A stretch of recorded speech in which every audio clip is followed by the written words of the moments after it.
Salam jas merah, ketemu lagi dengan Sir Alpen Simanjuntak. Kali ini saya akan melanjutkan materi kita. Sebelumnya sudah kita bahas mengenai proses masuknya Jepang ke Indonesia dan juga kehidupan bangsa Indonesia pada masa pendudukan Jepang. Kali ini kita fokus membahas dampak pendudukan Jepang dan bentuk perlawanan rakyat terhadap Jepang. Nah, baik anak-anakku sekalian, dimanapun kalian berada, semoga tetap semangat dan tentunya kalian dalam keadaan. Baik, sebelumnya kita perhatikan dulu sebagai peta konsep atau mind map daripada materi kita kali ini. Hari ini hari bahagiaku, belajar online dari rumah. Meskipun terpisah ruang dan waktu, kita tetap jumpa menyapa. Senangnya hatiku dibantu ayah ibu, guru baru tentulah ramah. Ayo belajar bersama, ayo online bersama. Baik anakku sekalian, ada dua sub pokok bahasan yang perlu kalian pahami dalam materi kali ini, yaitu bagaimana bentuk perlawanan rakyat Indonesia terhadap pendudukan Jepang dan juga dampak pendudukan Jepang itu sendiri terhadap rakyat Indonesia. Nah, kita bahas satu persatu. Yang pertama kita bahas dulu mengenai perjuangan kooperatif. Nah, kalau dikatakan perjuangan kooperatif berarti perjuangan bangsa Indonesia dengan jalan kerjasama ya dengan pihak Jepang dengan tujuan memperjuangkan kemerdekaan Indonesia. Nah, kemudian bentuk kooperatif ini dapat anak-anak perhatikan melalui gerakan 3A ya.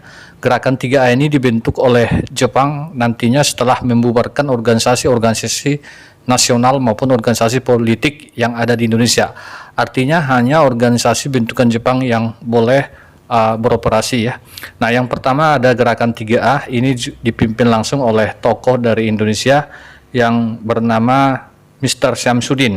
Nah, jadi gerakan 3A ini itu mengusung 3 semboyan yang disebut dengan pelindung Asia ya, Jepang pelindung Asia, pemimpin Asia, dan juga cahaya Asia ya. Nah, kemudian gerakan ini nanti dipelopori oleh Kepala Departemen Propaganda ya.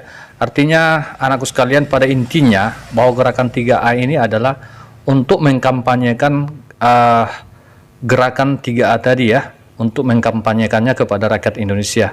Nah, itu yang pertama. Kemudian kita masuk bentuk perjuangan kooperatif yang kedua melalui organisasi putra.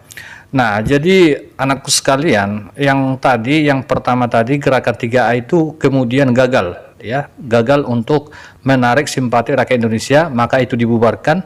Setelah dibubarkan nanti maka dibentuklah Putra, Pusat Tenaga Rakyat, dengan harapan Jepang itu nanti dengan harapan Jepang bahwa rakyat Indonesia itu simpatik terhadap Jepang ya. Nah, jadi Putra ini sendiri nanti dipimpin langsung oleh 4 tokoh dari Indonesia. Ini sengaja dipilih oleh Jepang, tokoh-tokoh yang berpengaruh pada saat itu di Indonesia ya. Nah, keempat tokoh tersebut sering disebut dengan istilah tokoh 4 serangkai ya, yang mana mereka adalah Soekarno, Muhammad Hatta, Kiai Haji Mas Mansur, dan juga Kiai Haji Dewantara. Nah, jadi tujuan daripada dibentuknya nanti Putra ini adalah untuk membangun dan menghidupkan kembali hal-hal yang sudah dihancurkan Belanda, atau juga nanti bertujuan untuk ya memusatkan segala potensi rakyat itu guna membantu Jepang dalam perang, maksudnya perang Asia Pasifik atau perang dunia kedua ya di kawasan Asia Pasifik. Nah, itu tujuan daripada Putra. Kemudian bentuk kooperatif yang ketiga juga melalui MIAI, Majelis Islam ala Indonesia ya. Nah, ini nanti dibentuk dengan tugas ada 3, menempatkan umat Islam pada kedudukan yang layak dalam masyarakat Indonesia, kemudian mengharmoniskan Islam dengan tuntutan perkembangan zaman, dan ikut membantu Jepang dalam perang Asia Timur Raya, karena Jepang tahu bahwa MIAI ini nanti termasuk anti Belanda Barat ya. Nah, kemudian program MIAI ada 3, pembangunan Masjid Agung di Jakarta, mendirikan universitas, dan juga membentuk Baitul Mal ya. Baitul Mal ini untuk mengumpulkan harta daripada umat, kira-kira seperti itu. Namun dari ketiga program ini ya yang disetujui oleh Jepang itu adalah yang bagian C, yaitu membentuk Baitul Mal ya. Jadi pembangunan Masjid Agung di Jakarta dan mendirikan universitas itu tidak diizinkan oleh Jepang pada saat itu. Nah, kita lanjut di situ dapat akan perhatikan itu nanti apa tokoh-tokoh daripada MIAI ya, Majelis Islam Al Indonesia. Nah, kemudian yang keempat, bentuk kooperatif yang keempat itu adalah dibentuknya Jawa Hokokai ya. Nah, Jawa Hokokai ini artinya anakku sekalian, bagaimana kemudian nanti Jepang itu mengarahkan agar rakyat daripada Jawa itu berbakti kepada Jepang. Itu tujuan daripada Jawa Hokokai ya. Nah, dapat kalian baca di sini, nanti Anda melaksanakan segala tindakan ya, memimpin rakyat untuk mengembangkan tenaganya berdasarkan semangat persaudaraan, kemudian memperkokoh pembelahan tanah air. Nah, itu Jawa Hokokai. Selain itu juga anak sekalian dibentuk nanti Chosang-in, yang mana Chosang-in ini adalah Badan Pertimbangan Pusat. Nah, kemudian bisa juga melalui BPUPKI dan PPKI. Nah, ini sudah paham ya, BPUPKI itu adalah menyelidiki usaha-usaha persiapan kemerdekaan Indonesia. PPKI itu nanti adalah panitia persiapan kemerdekaan Indonesia setelah BPUPKI dibubarkan tanggal 7 Agustus 1945. Nah, inilah dia bentuk-bentuk perjuangan bangsa Indonesia dikatakan secara kooperatif kerjasama ya. Nah, sekarang kita masuk yang kedua, non kooperatif. Non kooperatif berarti kebalikan daripada kooperatif, yang mana dapat kita artikan bahwa non kooperatif ini berarti perjuangan dengan jalan tidak bekerjasama dengan pihak Jepang ya, atau boleh dikatakan bersifat rahasia, atau sering disebut dengan istilah gerakan bawah tanah ya. Nah, jadi ini ada 4 gerakan bawah tanah, ini ada 4 secara rahasia. Mereka itu memperjuangkan kemerdekaan Indonesia secara diam-diam tanpa sepengetahuan Jepang. Ada golongan Amir Syarifuddin, golongan Sultan Syahrir, golongan Soekarni, dan juga golongan Ahmad Subarjo ya.